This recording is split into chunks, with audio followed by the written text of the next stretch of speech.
You want me to put that on my Tudor?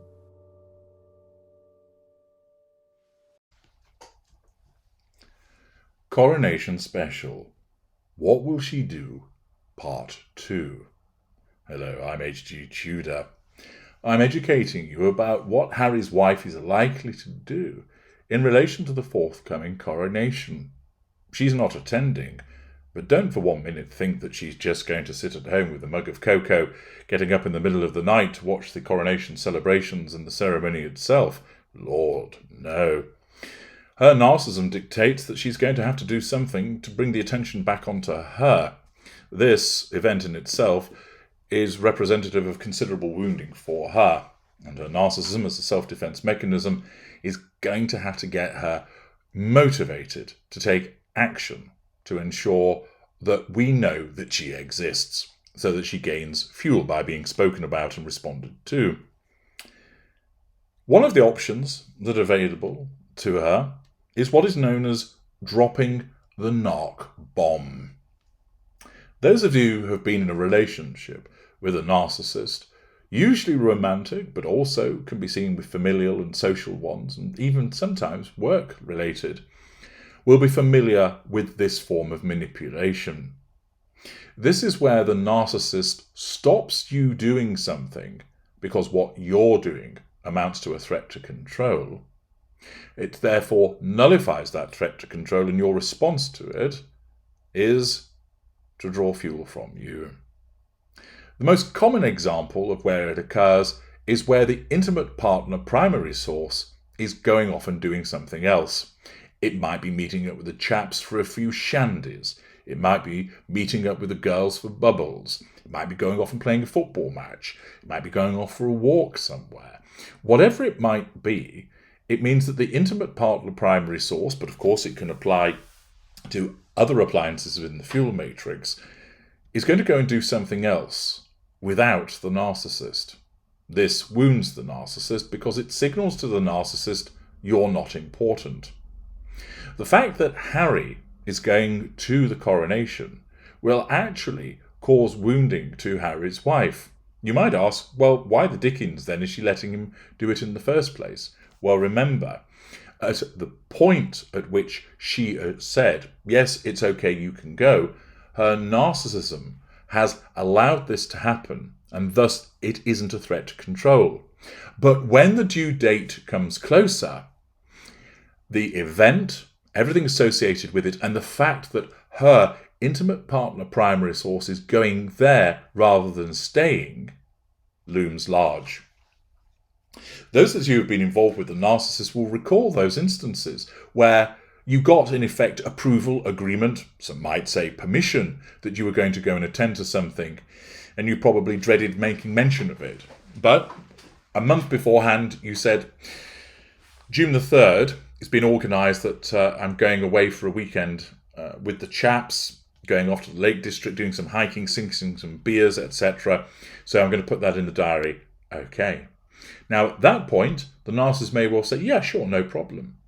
Because in that moment, the intimate partner primary source is painted white, and it might serve some wider point to allow this to happen. The victim thinks, great. She was okay about it, no tantrum, no meltdown. But if they've been used to this behaviour repeatedly, as the date gets closer, their anxiety increases because they've experienced this before, that as soon as it gets close to the event itself, the narcissist does something to scupper it, to prevent them going. This can also be known as the battle of going out, where the narcissist creates a scene to make you feel guilty. Sometimes the narcissist might use something which has actually happened and use it against you, triangulating you with it, but basically dropping that narc bomb to compel you to not go to the event.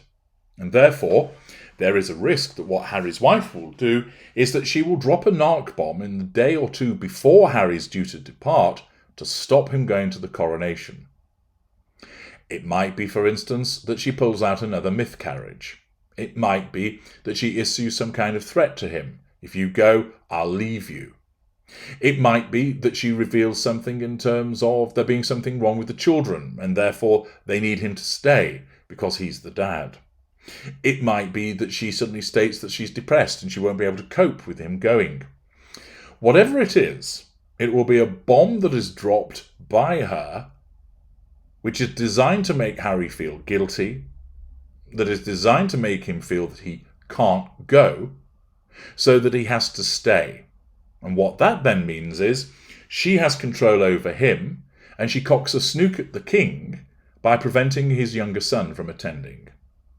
It also would result, of course, in considerable commentary about the fact that Harry is not going, with the appropriate speculation, and wondering what's going on in Monty's shit show to have caused this to happen. And therefore, rather than it being about the coronation, it all becomes about Harry's wife. What's happened? There might not be any information given, just simply that Harry hasn't attended. Or that there is a domestic emergency that's a necessitated the Duke of Sussex remaining at Monty's shit show.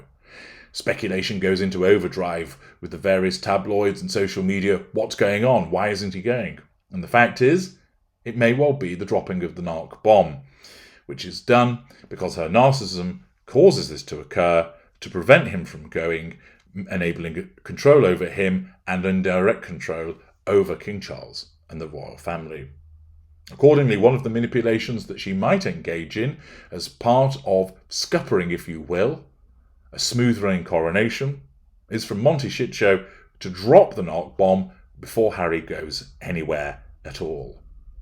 Now, to help you understand more about this concept of dropping the narc bomb, I'm now going to segue into a further discussion about it in terms of how it functions and operates more generally. But understand the principles that you're about to hear are just as applicable to what Harry's wife may well do. Do you think she'll use the narc bomb? If so, what form do you think it will take? Share with me your observations in the comments, and we can see whether this actually does happen. I'm HG Tudor. Thank you for listening.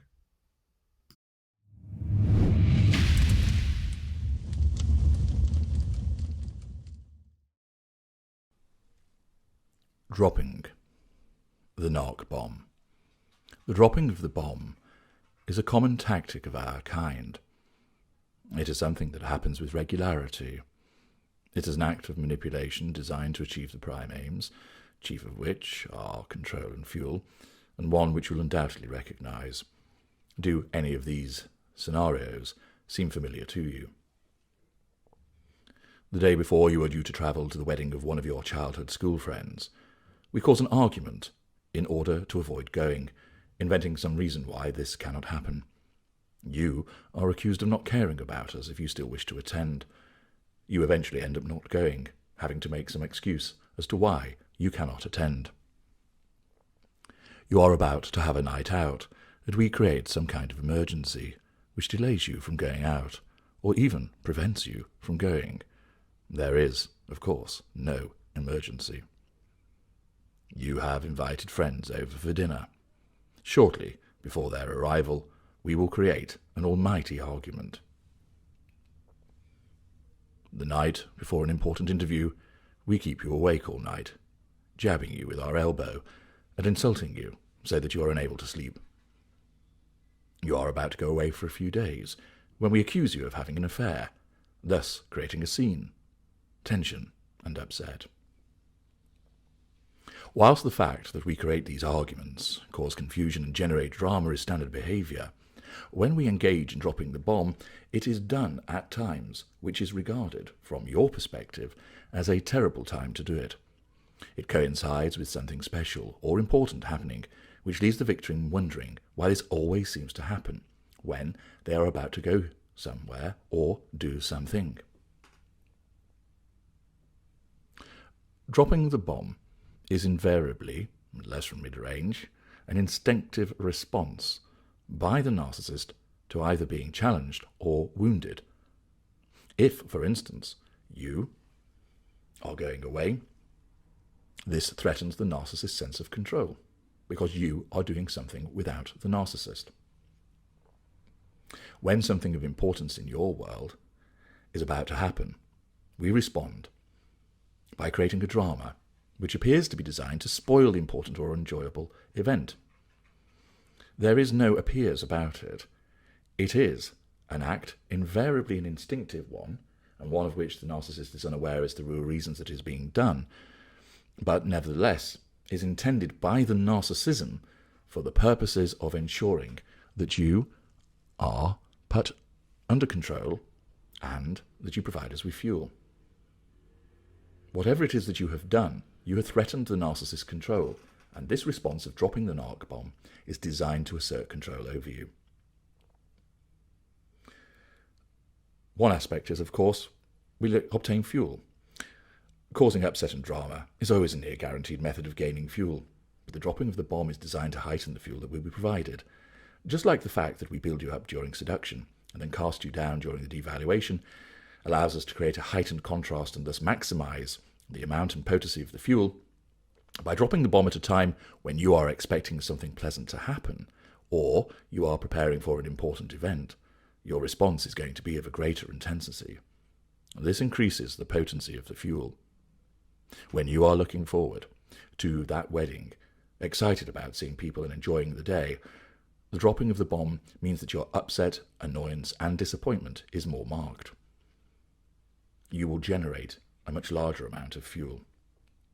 We, of course, create drama even when nothing is happening. A quiet Sunday afternoon suddenly becomes a battlefield. That is done to assert control over you and gain fuel.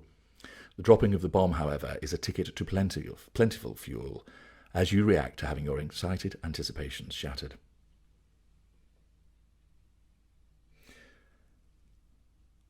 The bomb's dropped also out of jealousy or envy.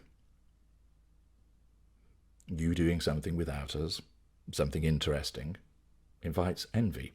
The fact that you are doing something with other people, not us, makes us jealous of the fact that you've chosen them over us. Accordingly, the narcissist cannot stand the fact that you're going to do something which you will enjoy and causes you to be put into the spotlight. Taking the example of the wedding that I mentioned earlier, since it is your school, friend, you are going to see people that you know well and may not know the narcissist particularly well. Attention will be on you, which then causes the narcissist to feel ignored, although of course that is never intended. This it results in wounding and therefore threatens the narcissist's control.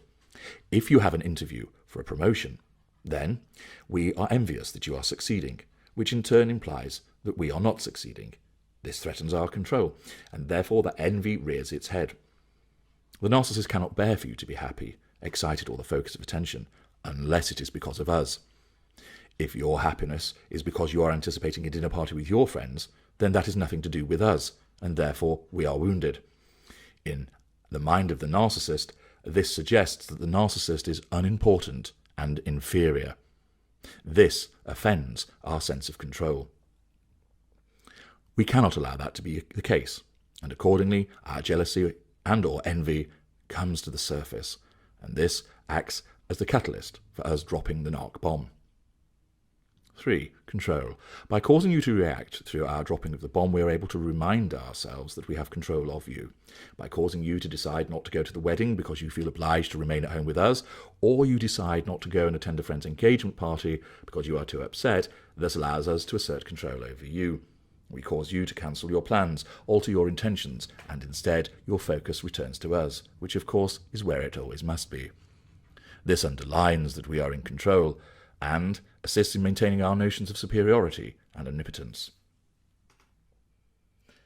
Further, there is anticipatory fear. Eventually, you will recognize that a drama is always created before you are about to do something special or important. Of course, our victims do not realize the real reasons why this is, but instead attribute it to selfish and spoiling behavior, without understanding what is really behind it. What our victims do come to realize, however, is that since this happens each time you are looking forward to an event, the victims end up dreading what will happen when an event is on the horizon. Your birthday is coming up next week, and you are just waiting for the eruption from us which happens every year. Will it be on the day, the night before, or during the planned celebrations? You become anxious and nervous, treading on those well-known eggshells, looking to mollify us before matters get out of hand. What are you providing us with? Control and fuel. and we didn't even have to do anything. Your anticipation of what will happen allows us to assert that control. Indeed, you often begin to adjust your own behaviour so that you decide it's just easier not to organise a birthday party. It is far less aggravation to turn down an invitation to go out, rather than have to endure the drama which will inevitably come before you try to attend the dinner party at your friend's, and you make excuses so you avoid having to go to weddings, christenings, and the like. Little by little, the dropping of the bomb causes you to fear the arrival of an event which is special or important to you, so that you alter your actions, reducing your interactions, and slowly isolate yourself, allowing us to tighten our grips upon you. This process is insidious, as you see friends less and less, family on fewer occasions, and in turn you increase your exposure to us, your reliance on us, and in turn our manipulations. Blame is also a factor. This works in two ways. If you try to resist the effects of us dropping the bomb, so you decide you will still attend the wedding and even decide to go without us, or you are going to host the dinner party still, despite the fact that we are storming about the house banging the doors as we go, we will then accuse you of being selfish, self-centred, and not caring about what we want. This is, of course, a classic dose of projection. These accusations of selfishness are the opening up of a further front for the purposes of trying to draw further fuel, to assert control, to create a scenario which can be used against you in the future. I was ill, and you still went to the engagement party. And to add a further attempt to wear you down so you give in and change your mind. It is also done to avoid blame. We will drop the bomb, kick up a fuss, create a scene and dole out the drama, and if you eventually give up and announce that you will not go, but you accuse us of controlling you or trying to spoil things, we will then exhibit our classic contradictory behaviour. We may well have spent an hour arguing with you, telling you that you should not go, and that we need you to stay at home.